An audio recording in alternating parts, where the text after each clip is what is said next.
We all know by now the Niners are going to move on from Deebo Samuel this offseason. George Kittle recently told USA Today Sports how he feels about that move. You can't really replace Deebo. I think he's one of the most unique players in the NFL.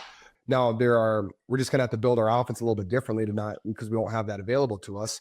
But Deebo's a hell of a football player. I've loved being his teammate. I've loved sharing the field with him. I love going to war with him. If that is what happens and he is traded, I'll be very sad. But at the same time, I'm always happy for guys to get opportunities, and that's all you can ask for in the NFL. I know George likes Deebo, but I think the 49ers are going to be able to replace the less than 800 yards and 4 total touchdowns that Samuel gave them last season. Just my opinion. Now, later in that interview, Kittle also weighed in on where he wants the Niners to go in this year's draft.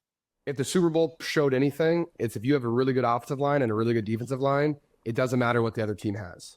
Let's line up the 5 best guys on offensive line and with a great tight end, and let's run the hell out of the football and protect.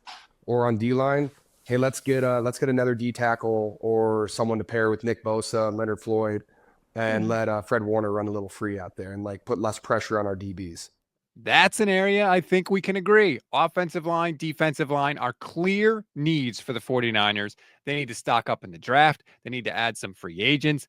That is what the team can do to make their offense and defense the best they can be in 2025. Everything else is made better by improving the offensive line and by improving the defensive line.